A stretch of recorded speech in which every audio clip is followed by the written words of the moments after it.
2023 को बिहार के पूर्णिया के सदर थाने में गुमशुदगी की एक रिपोर्ट दर्ज होती है। यह रिपोर्ट 23 साल के एक नौजवान युवक प्रकाश के नाम की थी, जो उसके माता पिता ने दर्ज कराई थी। उसके माता पिता ने पुलिस को बताया कि उनका बेटा सुबह 9 बजे नौकरी के लिए निकला था और शाम को 5 बजे आज वह घर नहीं लौटा। रोजाना वह 5-6 बजे तक घर आ जाता था, परंतु जब 8 बजे तक भी घर नहीं पहुंचा तो वह थाने पर रिपोर्ट दर्ज कराने आया। पुलिस ने पहले इस मामले को हल्के में लिया और उसके माता पिता को यह कहकर भेज दिया कि कल तक वापस आ जाएगा। परंतु जब अगले दिन तक भी लड़का घर नहीं आता है तो प्रकाश के माता पिता चिंतित होते हैं और वो दोबारा थाने पर पहुंचते हैं। जब पुलिस को यह पता चलता है कि लड़का घर नहीं पहुंचा है तो वो इस मामले को थोड़ा गंभीरता से लेती है और फिर इसमें छानबीन शुरू करती है। सबसे पहले वो लड़के की फोन नंबर को उसके माता पिता से लेती है और उसके आखिरी लोकेशन के आधार पर यह देखना चाहती है कि वह कहां पर होगा। तो पुलिस को उसकी आखिरी लोकेशन बिहार का रानीगंज मिलती है। पुलिस उससे आगे बढ़ते हुए फिर उसकी आखिरी जो उसकी बातचीत हुई थी वो किससे हुई थी, पुलिस यह जानना चाहती है और उसकी आखिरी कॉल डिटेल निकलवाती है। उसकी आखिरी बात एक मंजीता नाम की लड़की से हुई थी, जिसकी आखिरी लोकेशन भी बिहार का रानीगंज से निकलती है। पुलिस उसकी आखिरी लोकेशन के आधार पर लड़की को रानीगंज के एक होटल से गिरफ्तार करती है और फिर जब उसे सख्ती से पूछताछ की जाती है तो उसने ऐसे राज खोले कि सब लोग दंग रह गए।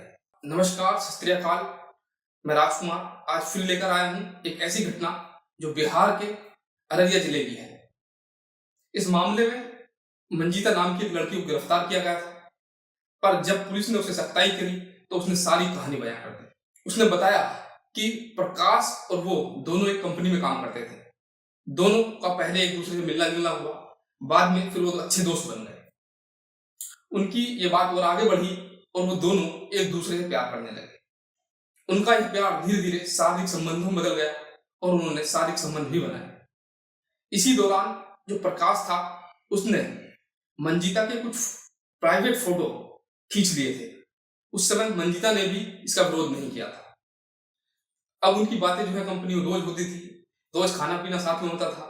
एक दिन प्रकाश को ऐसा लगता है मंजीता का किसी और लड़के के साथ अफेयर है और वो कंपनी के ही लड़के को उससे बात करते हुए देखता है, जबकि मंजीता ने जो बताया वो ये कह रही थी कि उसका ऐसा किसी से कोई संबंध नहीं था, परंतु प्रकाश इस चीज को मानने को तैयार नहीं था।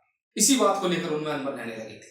मंजीता इस अनबन को लेकर के प्रकाश से दूर हटने लगी थी, परंतु प्रकाश के पास उसके कुछ प्राइवेट फोटो थे जिससे वह उसको ब्लैकमेल करने लगा था। मंजीता को यह बात नागवार गुजर रही थी, क्योंकि प्यार तो दोनों ने ही किया था, अब अकेले मंजीता ही क्यों भुगते।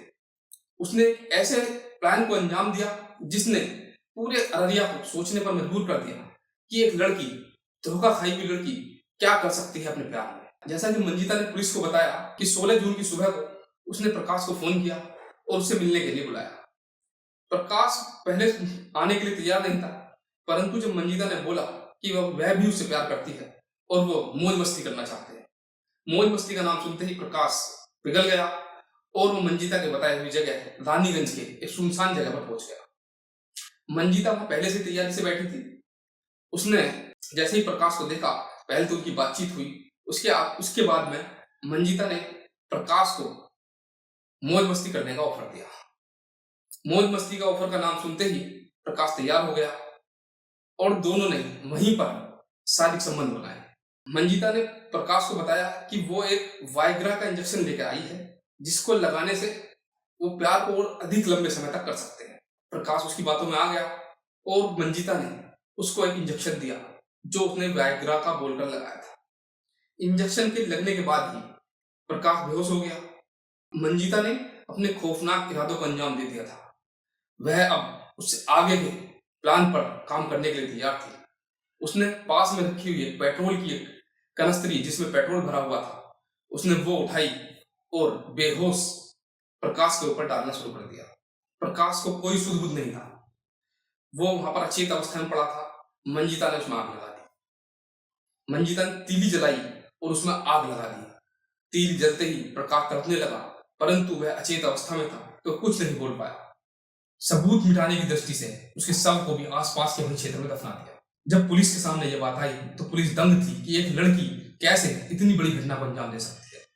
जब मंजिता ने शव को बरामद कराया और पुलिस ने रानीगंज से सुनसान इलाके से शव बरामद किया तो पुलिस भी सकते में आ गई।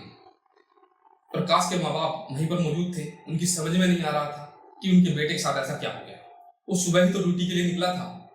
कहीं ना कहीं प्रकाश और उसके माँ बाप के बीच की बॉन्डिंग कहीं ना कहीं कम थी, जिसकी वजह से वह जान ही नहीं पाए कि उनका बेटा क्या कर रहा है। मंजिता अब सलाखों के पीछे थी और अपने किए पर पछता रही थी। वो कुछ और भी बीच का रास्ता निकाल सकती थी। वो चाहती तो उस पुलिस में उसकी शिकायत कर सकती थी, परंतु उसने ऐसा नहीं किया। इसलिए सावधान रहिए, सतर्क रहिए। आज की कहानी में बस इतना ही। नमस्कार।